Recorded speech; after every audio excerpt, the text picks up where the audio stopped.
जय हिंद दोस्तों, आप सभी का हमारे YouTube चैनल में बहुत बहुत स्वागत है। आज का इस वीडियो में हमारा टॉपिक रहेगा भारत की नदियाँ। और ये वीडियो जो है बहुत ही कंटेंट के साथ इसे तैयार किया गया है, तो प्लीज़ आप इस वीडियो को पूरा देखिएगा। यह वीडियो जो है 2022 का पूरा अपडेटेड वीडियो है और इस वीडियो को बनाने में हमने राकेश यादव, लुसेंट का ऑब्जेक्टिव एवं लुसेंट जीके बुक, इन तीनों बुक के रिमिक्सिंग से हम इस वीडियो को तैयार किया है। तो हमारा पहला पॉइंट है अफवाह तंत्र। वीडियो में हम आगे बढ़ने से पहले कुछ इंपॉर्टेंट बेसिक पॉइंट को समझ लेते हैं। तो पहला अफवाह तंत्र क्या होता है? जब जल की छोटी छोटी धाराएं मिलकर नदियों का निर्माण करती है और इस निर्माण करने की प्रक्रिया को हम अफवाह तंत्र कहते हैं। देखिए, आपको फोटो में दिख रहा होगा, पहाड़ से छोटी छोटी नदियाँ आ रही है और यह बड़ी धाराओं के रूप में परिवर्तित हो रही हैं और इस तरह से नदियों निर्माण की प्रक्रिया को हम अफवाह तंत्र के नाम से जानते हैं। भारत के अफवाह तंत्र कौन कौन से हैं उसको समझ लेते हैं। भारत से दो जगह से सबसे ज़्यादा नदियों का आगमन होता है या नदियों का उद्गम होता है। पहला है हिमाचल या हिमालय अफवाह तंत्र और दूसरा है प्रायद्वीपीय अफवाह तंत्र। हिमालय अफवाह तंत्र के अंतर्गत हम तीन नदियों को पढ़ेंगे। पहला सिंधु नदी तंत्र, गंगा नदी तंत्र और ब्रह्मपुत्र नदी तंत्र, जिसमें सिंधु नदी और ब्रह्मपुत्र नदी का उद्गम भारत में नहीं होता और गंगा नदी का उद्गम भारत में होता है। उसके बाद प्रायद्वीपीय अफवाह तंत्र, इसके अंतर्गत हम गोदावरी नदी, कृष्णा ताप्ती नदी और कावेरी महानदी को हम पढ़ेंगे, जिसका सभी नदियों का उद्गम भारत देश के दक्षिणी भाग में होता है, यानी कि दक्षिण भारत में होता है। पहला है सिंधु नदी तंत्र। सिंधु नदी तंत्र जो है यह भारत के उत्तर एवं पश्चिमी क्षेत्रों में फैला हुआ है। गंगा नदी जो है भारत के उत्तर एवं पूर्वी भागों में फैला हुआ है, आपको फोटो में दिख रहा होगा। उसके बाद है ब्रह्मपुत्र नदी तंत्र। ब्रह्मपुत्र नदी जो है यह भारत के पूर्वी भाग में फैला हुआ है और इस तरह से यह पूर्वी भागों में बटा हुआ है और ये सारी नदियाँ जो है भारत के दक्षिण भागों में फैला हुआ है, यानी कि दक्षिण भारत में फैला हुआ है। अब हम आगे बढ़ते हैं। उसके बाद दो और मुख्य परिभाषा है, एस्चुरी और डेल्टा। तो एस्चुरी का निर्माण जो है जब सागर तट पर नदियों के खारे पानी के साथ मिल जाती है तब एस्चुरी का निर्माण होता है। देखिए दोस्तों, आपको फोटो में दिख रहा हो, जब नदियाँ जो है सीधे बहते हुए सागर तट में जाकर मिल जाती है, इसको हम एस्चुरी कहते हैं। डेल्टा किसे कहते हैं? जब नदियाँ बहते बहते सागर तट के किनारे आती है लेकिन नदियाँ सागर में मिलने से पहले अनेक भागों में बंट जाती है, उसको हम डेल्टा के नाम से जानते हैं। देखिए दोस्तों, यहाँ से जो नदियाँ बहते हुए आ रही हैं लेकिन यह अनेक भागों में बढ़ जा रही है और बढ़ जाने की वजह से इस प्रक्रिया को हम डेल्टा के नाम से जानते हैं। और भारत में सबसे बड़ी डेल्टा का निर्माण गंगा एवं ब्रह्मपुत्र नदी मिलकर सुंदरवन नामक डेल्टा का निर्माण करती है, जिसको हम अभी आगे पढ़ेंगे। अब हम आगे बढ़ते हैं। तो हमारा पहला पॉइंट है सिंधु नदी तंत्र और हम धीरे धीरे इन सभी पॉइंटों को पढ़ेंगे। सिंधु नदी तंत्र बहुत ही ज़्यादा इंपॉर्टेंट पॉइंट है। तो पहला पॉइंट है सिंधु नदी तंत्र, यह जो है भारत के उत्तर एवं पश्चिमी भागों में फैला हुआ है। जब यह नदी का उद्गम होता है तो यह तिब्बत के मानसरोवर झील से होता है।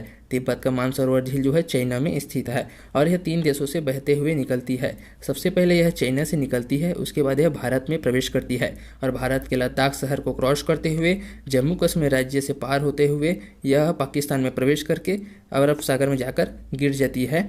यह है सिंधु नदी के तंत्र का सिस्टम। उसके बाद यह जब नदियाँ आती है अरब सागर तक तो बहुत सारे सहायक नदियों को लेकर आती है, जैसे कि झेलम, रावी, चिनाब, ब्यास, सतलज नदी, जास्कर, श्योक, शिगर, काबुल एवं नुब्रा। ये सभी जो है इनकी सहायक नदियाँ हैं, जिसमें हम मुख्य रूप से इन 5 सहायक नदियों के बारे में अच्छे से अभी समझेंगे। और ये 5 नदियाँ मिलकर यह जो है पंचनद नदी का निर्माण करती है और इन 5 नदियों का उद्गम जो है भारत में होता है और इन 5 नदियों का उद्गम जो है पाकिस्तान में होता है। तो आप ये पॉइंट याद रखना, ठीक है। तो पहला हमारा पॉइंट है झेलम नदी। झेलम नदी का उद्गम जो होता है मानसरोवर झील से होता है और पाकिस्तान की चिनाब नदी में जाकर मिल जाती है। देखिए, यहाँ पर उद्गम हुआ है और यहाँ पर जाकर मिल गई है और इस तरह से झेलम नदी का उद्गम एवं मिलन होता है। उसके बाद है रावी नदी। रावी नदी का उद्गम जो होता है वह हिमाचल प्रदेश के रोहतांग दर्रे से होता है और यह भी चिनाब नदी में जाकर मिल जाती है, पाकिस्तान के चिनाब नदी में जाकर मिल जाती है। आगे बढ़ते हैं। उसके बाद है चिनाब नदी। चिनाब नदी का उद्गम जो होता है हिमाचल प्रदेश के चंद्र एवं भागा 2 नदियों के मिलने से होता है और ये नदियाँ जो है हिमाचल प्रदेश में चंद्रभागा के नाम से जाना जाता है और यह आगे पंजाब से होते हुए पाकिस्तान के बहावलपुर में प्रवेश करके सतलज नदी में मिलकर पंचनद नदी का निर्माण करती है। अब यह निर्माण कैसे करती है इसको मैं आपको ये सतलज वाली नदी में बताऊँगा, ठीक है। और यह चिनाब नदी जो है सिंधु की सबसे बड़ी सहायक नदी है। उसके बाद है व्यास नदी। व्यास नदी का उद्गम जो है हिमाचल प्रदेश के रोहतांग दर्रे से होता है यहाँ पर से और यह कुल्लू घाटी से बहते हुए चंबा घाटी में प्रवेश करती है और पंजाब के हरी के क्षेत्र में सतलज नदी में जाकर मिल जाती है। उसके बाद है सतलज नदी। सतलज नदी का उद्गम जो होता है तिब्बत के राकस से होता है, जिसको आपको यहाँ पर दिया गया है और यह शिवालिक पर्वत श्रेणी से बहते हुए पाकिस्तान के बहावलपुर में जाकर चिनाब नदी में मिलकर पंचनद नदियों का निर्माण करती है। अब हम समझते हैं कि पंचनद नदी का निर्माण कैसे होता है। देखिए दोस्तों, जब यह सतलज नदी यहाँ से निकलती है तो यहाँ से बहते हुए व्यास नदी को अपने साथ लेकर आती है और इसको लेकर आते ही ये दो नदियाँ मिलकर आगे बढ़ते हुए यहाँ पर आ जाती है। उसके बाद यहाँ से झेलम नदी निकलती है और यहाँ से बहते हुए यहाँ पर आती है।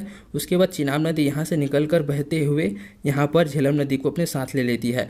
वहीं दूसरी तरफ से रावी नदी आती है और ये भी बहते हुए चिनाब नदी में मिलकर तीन नदियाँ मिलकर आगे बहते हुए सतलज नदी में मिल जाती है और यहाँ पर टोटल 5 नदियों का मिलन होता है। जब ये 5 नदियाँ मिलती हैं और यह मिलकर सिंधु नदी में जाकर गिर जाती है और इस तरह से पंचनद नदियों का निर्माण होता है। उम्मीद करता हूँ आपको अच्छे से समझ में आ गया होगा। तो जब जो है पंचनद नदी का निर्माण होती है तो मुख्य रूप से चिनाब और सतलज नदी जब आपस में मिलती है तब पंचनद नदी का निर्माण होती है। उसके बाद व्यास नदी जहाँ पर सतलज नदी में मिलती है उसको हरि के क्षेत्र के नाम से जाना जाता है और यहीं पर जो है भारत की सबसे लंबी नहर इंदिरा गांधी नहर का निर्माण किया गया है, आपको दिख रहा होगा। तो ये बहुत ही ज़्यादा इंपॉर्टेंट पॉइंट है।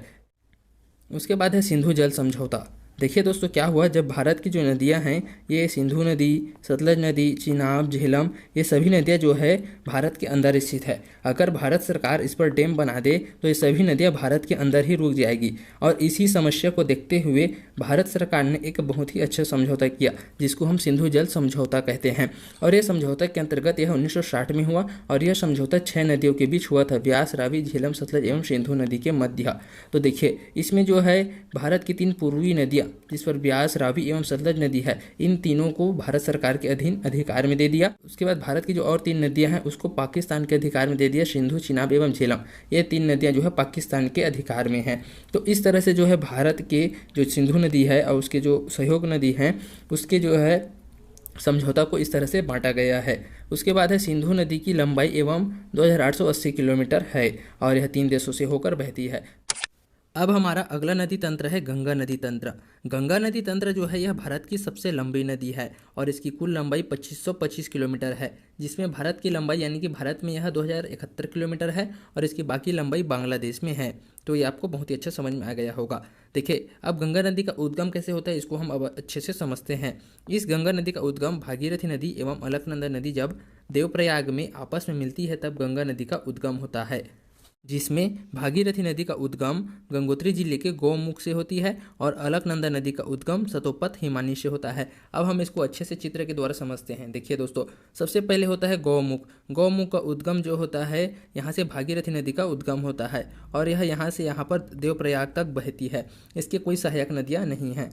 उसके बाद दूसरा है सतोपथ हिमानी से निकलने वाली अलकनंदा नदी और यह नदी जो है बहते बहते आती है और यहाँ पर धौली गंगा को अपने साथ ले लेती है और जिस जगह पर धौली गंगा मिलती है उसको हम विष्णु प्रयाग के नाम से जानते हैं। तो जिस स्थान पर अलकनंदा नदी और धौली गंगा नदी आपस में मिलती है उसको हम विष्णु प्रयाग के नाम से जानते हैं। उसके बाद ये आगे बहते हुए आती है और पिंडार नदी को अपने साथ ले लेती है। तो अलकनंदा नदी जिस स्थान पर पिंडार नदी को अपने साथ लेती है उस स्थान को हम कर्णप्रयाग के नाम से जानते हैं और इस कर्णप्रयाग पर बद्रीनाथ धाम स्थित है। उसके बाद आगे बहते हुए आती है और उसके बाद यह रुद्रप्रयाग में मंदाकिनी नदी को अपने साथ ले लेती है। तो जिस स्थान पर अलकनंदा नदी मंदाकिनी नदी को अपने साथ मिलाती है उस स्थान को हम रुद्रप्रयाग के नाम से जानते हैं और रुद्रप्रयाग में केदारनाथ धाम स्थित है। उसके बाद यह आगे बहते हुए आती है और देवप्रयाग में आकर भागीरथी नदी से मिल जाती है और गंगा नदी का उद्गम हो जाता है। तो गंगा नदी का उद्गम 2 नदी भागीरथी एवं अलकनंदा 2 नदियों के संगम से होता है और इस तरह से गंगा नदी आगे बहते हुए सीधे बंगाल की खाड़ी में जाकर गिरती है। अब हम ये कैसे गिरती है और कहाँ तक जाती है इन सभी को हम डिटेल में पढ़ेंगे। तो चलिए शुरू करते हैं।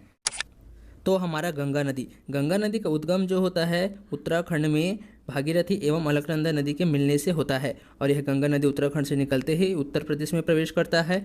उसके बाद बिहार में और बिहार में प्रवेश करने के बाद पश्चिम बंगाल में प्रवेश करता है।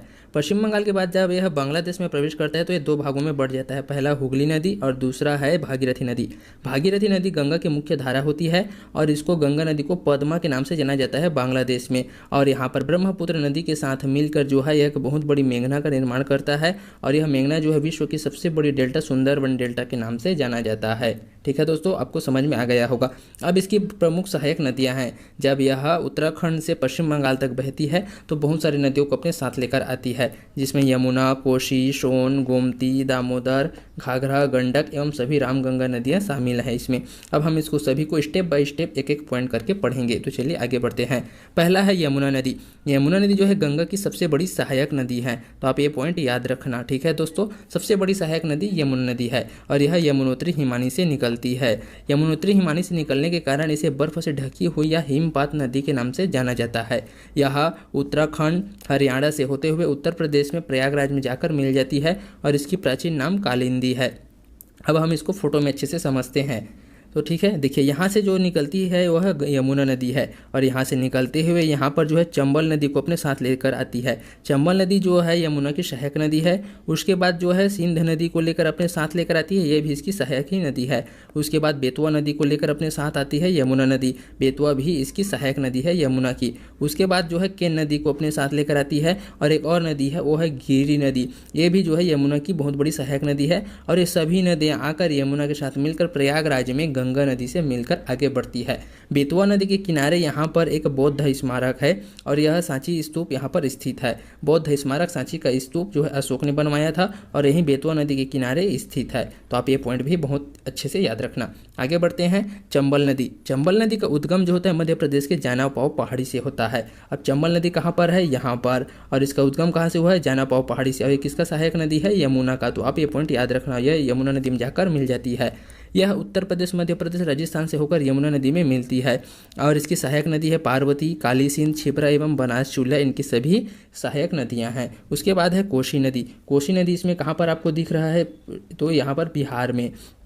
यह नेपाल के हिमालय एवं बिहार के कटिहार में जाकर नदी में मिल जाती है। इसका उद्गम जो होता है नेपाल के हिमालय से होता है और यह बिहार के कटिहार में जाकर गंगा नदी में मिल जाती है। और इस नदी की वजह से आने वाली बाढ़ के कारण इसे बिहार का शोक कहा जाता है, कि इसे कोसी नदी को। तो ये पॉइंट भी आप याद रखना। उसके बाद है दामोदर नदी। दामोदर नदी का उद्गम कहाँ से होता है? छोटा नागपुर के पठार से और यह पश्चिम बंगाल में जाकर हुगली नदी में यहाँ पर आकर मिल जाती है। और इस नदी की वजह से आने वाली बाढ़ के कारण इसे बंगाल का अभिशाप कहा जाता है। और इस नदी में अत्यधिक प्रदूषण होने के कारण इसे जैविक मरुस्थल के नाम से भी जाना जाता है। तो ये रहा दामोदर नदी। अब हम आगे बढ़ते हैं। उसके बाद है गोमती नदी। गोमती नदी का उद्गम जो होता है उत्तर प्रदेश के पीलीभीत में स्थित गोमतताल फुलर झील से होता है। गोमती नदी कहाँ पर है? तो यहाँ पर है, ये गोमती नदी है। यहाँ से जो होता है इसका उद्गम होता है, यह उत्तर प्रदेश वाले क्षेत्र में है, अंदर में, ठीक है। और यहाँ से निकल कर वह गंगा की एकमात्र ऐसी नदी है जिसका उद्गम मैदान से होता है। इसका जो उद्गम है दोस्तों वह उत्तर प्रदेश में है, नेपाल में नहीं ना। तो ये वाला नदी होगा, सॉरी मैं ये वाला नदी बता दिया था, ये गलत है। ये वाला नदी सही है, ठीक है, ये वाला नदी सही है। और यहाँ से निकल कर यह गंगा नदी में जाकर मिल जाती है और यह एकमात्र ऐसी नदी है जिसका उद्गम मैदान से हुआ है। और उसके बाद है सोन नदी। सोन नदी उद्गम जो है यहाँ से हुआ है अमरकंटक के पहाड़ी से और यह बहते हुए यह भी बिहार के कोसी नदी से पहले यह मिल जाती है और गंगा नदी में जाकर मिल जाती है और यह भ्रंश घाटी से होते हुए बहती है। उसके बाद है क्षिप्रा नदी। क्षिप्रा नदी का उद्गम जो है इंदौर के विंध्याचल पर्वत से बहते हुए चंबल नदी में जाकर मिल जाती है। तो यहाँ पर है क्षिप्रा नदी और इसका उद्गम जो है विंध्याचल पर्वत से हुआ है। और इस नदी के किनारे जो है उज्जैन का महाकालेश्वरनाथ मंदिर स्थित है और यहाँ पर जो है उज्जैन का महाकालेश्वरनाथ मंदिर स्थित है, ये पॉइंट आप याद रखना। उसके बाद अगला नदी है घाघरा। इस नदी का उद्गम जो है नेपाल के हिमालय के मपसा तुंग हिमानी से निकलकर शिवालिक पर्वत श्रेणी को पार करते हुए शीश पानी नामक नगहरे गड्ढे का निर्माण करती है और इसका संगम जो है उत्तर प्रदेश के गंगा नदी में होती है। देखिए फोटो में कहाँ पर है? घाघरा नदी यहाँ पर है और यह घाघरा नदी यहाँ से निकलते हुए प्रयागराज में आकर मिलती है उत्तर प्रदेश में, ठीक है दोस्तों। उसके बाद है हुगली नदी। हुगली नदी का उद्गम जो है गंगा नदी के पश्चिम बंगाल में जब प्रवेश करती है तब यह गंगा से अलग हो जाती है। देखिए यहाँ पर जो है हुगली नदी यहाँ से अलग हो जाती है और इसी कारण इसे विश्वासघाती नदी कहा जाता है, क्योंकि यह नदी से अलग हो जाती है गंगा नदी से और इसी कारण इसे विश्वासघाती नदी कहते हैं। इसके कुछ प्रमुख सहायक नदी है दामोदर, मयूराक्षी, कंसावती, रूपनारायण के नाम से इसे जाना जाता है। उसके बाद है इस नदी के किनारे कोलकाता शहर बसा हुआ है। अब हम कुछ महत्वपूर्ण पॉइंट देख लेते हैं, कौन कौन से पॉइंट है। पहला पॉइंट है यमुना एवं सोन नदी के बीच जल विभाजन का कार्य कैमूर की पहाड़ी करती है। देखिए दोस्तों, जब यमुना या सोन नदी बहते बहते जाती है तो वह दोनों को आपस में मिलने की कोशिश करती है, लेकिन उसी बीच एक कैमूर की पहाड़ी है जो दोनों नदियों को अलग कर देती है। इसी कारण इसे जल विभाजन का कार्य कैमूर की पहाड़ियों को कहा गया है। उसके बाद है गंगा के दाएं तट पर आकर मिलने वाली नदियाँ यमुना, टोंस एवं सोने। 3 नदियाँ जो है गंगा के दाएं तट पर आकर मिलती है। उसके बाद है बाएं तट पर आने वाली नदियाँ गोमती, गंडक, कोसी एवं घाघरा नदी जो है यह बाएं तट पर आकर मिलती है। उसके बाद है गंगा प्रवाह का क्रम, तो यह उत्तराखंड में सबसे पहले निकलती है, फिर उत्तर प्रदेश में प्रवेश करती है, फिर बिहार में प्रवेश करती है और फिर पश्चिम बंगाल में जाकर 2 भागों में बढ़ जाती है। उसके बाद है गंगा नदी। गंगा नदी जो है सन 2008 में राष्ट्रीय नदी का दर्जा दिया गया गंगा नदी को। उसके बाद है यह गंगा नदी के किनारे जो है एक बहुत बड़ा शहर कानपुर स्थित है, तो ये पॉइंट भी आप याद रखना। अब हम आगे बढ़ते हैं और ब्रह्मपुत्र नदी तंत्र को देखते हैं। ये बहुत ही ज़्यादा इंपॉर्टेंट है। ब्रह्मपुत्र नदी का उद्गम जो होता है तिब्बत के मानसरोवर झील से होता है और यह बहते हुए तिब्बत, भारत, बांग्लादेश से होते हुए बंगाल की खाड़ी में जाकर गिर जाती है। देखिए दोस्तों, ब्रह्मपुत्र नदी जो है भारत की पूर्वी नदी है और यह तिब्बत के मानसरोवर झील से निकलती है। जब यह तिब्बत के मानसरोवर झील से निकलती है तो इसको क्या है, यरलुंग जंगपो एवं सांगपो के नाम से जाना जाता है। उसके बाद यह नदी जब अरुणाचल प्रदेश में प्रवेश करती है तो इसको दिहांग के नाम से जाना जाता है और यह असम, अरुणाचल प्रदेश से बहते हुए असम घाटी में जब प्रवेश करती है तो इसको जो है ब्रह्मपुत्र नदी के नाम से जाना जाता है। और जब यह नदी पूरी तरह से बहते हुए बांग्लादेश में प्रवेश करती है तब इसको एक जमुना के नाम से जाना जाता है। ब्रह्मपुत्र नदी जो है जब गंगा नदी के साथ मिलती है तो वह एक मेघना का निर्माण करती है और यह मेघना जो है गंगा एवं ब्रह्मपुत्र नदी जो है आपस में मिलकर विश्व की सबसे बड़ी डेल्टा सुंदरवन डेल्टा का निर्माण करती है और इस नदी की टोटल लंबाई जो है 2900 किलोमीटर है। तो आप ये पॉइंट याद रखना, बहुत ही ज़्यादा इंपॉर्टेंट है। मैं आपको अच्छे से समझाता हूँ। सबसे पहले यहाँ से निकलती है तिब्बत के मानसरोवर झील से ब्रह्मपुत्र नदी। उसके बाद यह इसको जो है सांगपो के नाम से जाना जाता है। जब यह अरुणाचल प्रदेश में प्रवेश करता है तो इसको दिहांग के नाम से जाना जाता है और फिर उसके बाद जब असम घाटी में प्रवेश करता है तब इसको ब्रह्मपुत्र नदी के नाम से जाना जाता है। उसके बाद यह बहते हुए बांग्लादेश में प्रवेश करता है और गंगा नदी के साथ मिलकर विश्व की सबसे बड़ी डेल्टा सुंदरवन डेल्टा का निर्माण करता है और बांग्लादेश में जो है इसको जमुना के नाम से जाना जाता है और गंगा नदी को जो है पद्मा के नाम से जाना जाता है। किसको? बांग्लादेश में गंगा नदी को। ठीक है, अब हम आगे बढ़ते हैं। ब्रह्मपुत्र नदी तंत्र के कुछ इंपॉर्टेंट पॉइंट। तो पहला है सहायक नदियाँ। तो गंगा की जो सहायक नदियाँ हैं उसको हमने अच्छे से पढ़ लिया है, उसी तरह ब्रह्मपुत्र की सहायक नदियाँ हैं। जैसे कि ब्रह्मपुत्र के दाएं तट पर आकर मिलने वाली नदी तिस्ता, सुवनसिरी, कमेंग, मानस और दिबांग। अब ये नदी कहाँ कहाँ पर है देखते हैं। दाएं तट, तो दाएं तट पर तिस्ता, तो यहाँ पर है तिस्ता नदी, यहाँ से जो है ब्रह्मपुत्र नदी में जाकर मिलती है। उसके बाद है मानस, तो यहाँ पर है मानस और सुवनसिरी, दिहांग, रंगा नदी, बहुत सारे नदियाँ हैं और यह दाएं तट पर आकर मिलती है। उसके बाद है बाएं तट पर आकर मिलने वाली नदी। तो पहला है बराक नदी जिसको सुरमा के नाम से जाना जाता है, कपिली नदी है, धनसरी नदी है और लोहित नदी है और दिबांग नदी है, सियांग नदी। ये सभी जो है इसकी सहायक नदियां हैं। अब हम जो सहायक नदियां हैं उसके कुछ इंपॉर्टेंट पॉइंट जान लेते हैं। तो पहला नदी है तिस्ता नदी। तिस्ता नदी का उद्गम जो होता है सिक्किम से होता है। लोहित नदी को जो है खून की नदी कहा जाता है। उसके बाद है बराक नदी। बराक नदी का उद्गम जो है मणिपुर के पहाड़ी से होता है।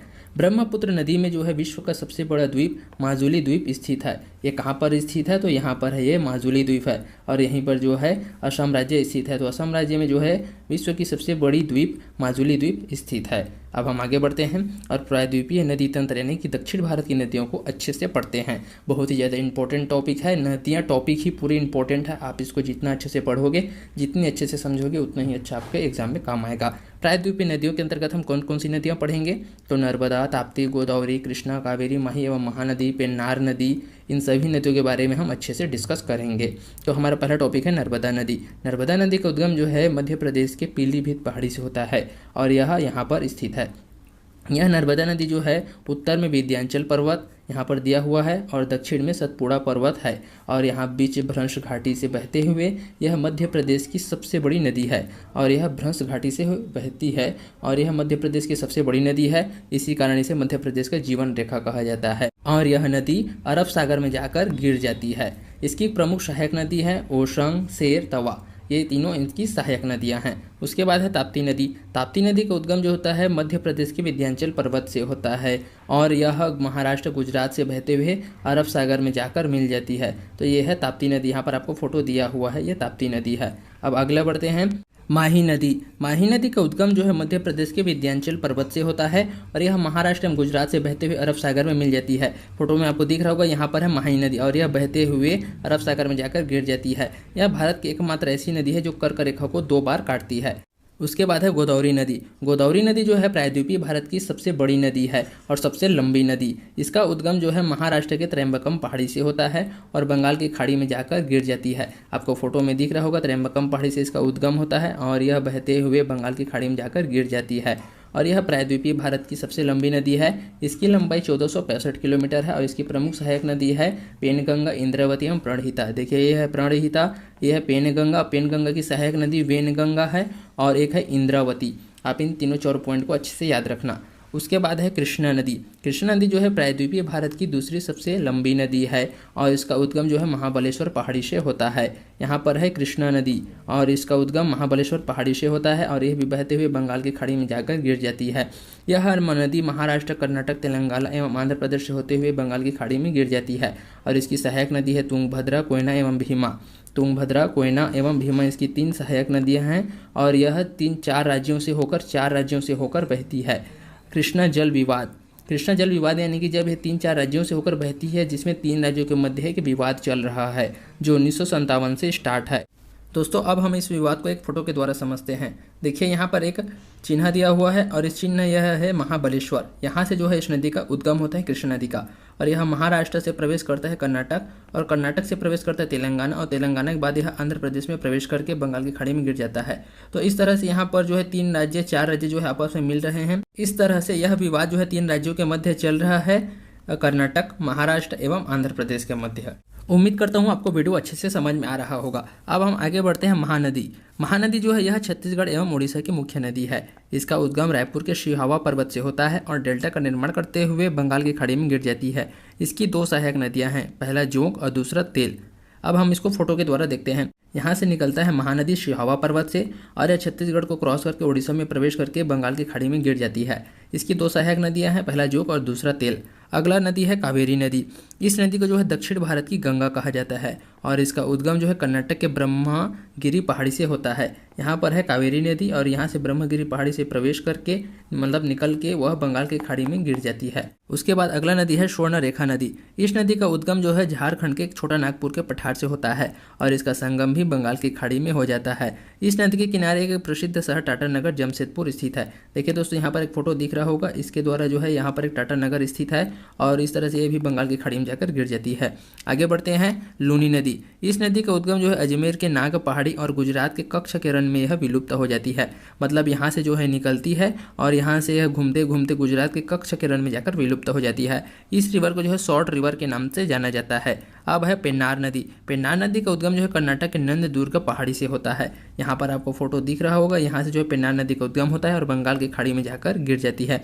उम्मीद करता हूँ आपको बहुत ही अच्छे समझ में आ रहा होगा। अब हम कुछ इंपॉर्टेंट पॉइंट देख लेते हैं। तो वह है कावेरी जल विवाद। कावेरी जल विवाद जो है अप्रैल 2012 में शुरू हुआ था और यह केरल, पुदुचेरी, तमिलनाडु एवं कर्नाटक इन 4 राज्यों के मध्य चल रहा था। अब हम कुछ तथ्यात्मक बिंदु देख लेते हैं जो बहुत ही ज़्यादा इंपॉर्टेंट है। सबसे पहले देख लेते हैं डेल्टा का निर्माण करने वाली नदियाँ कौन कौन सी हैं।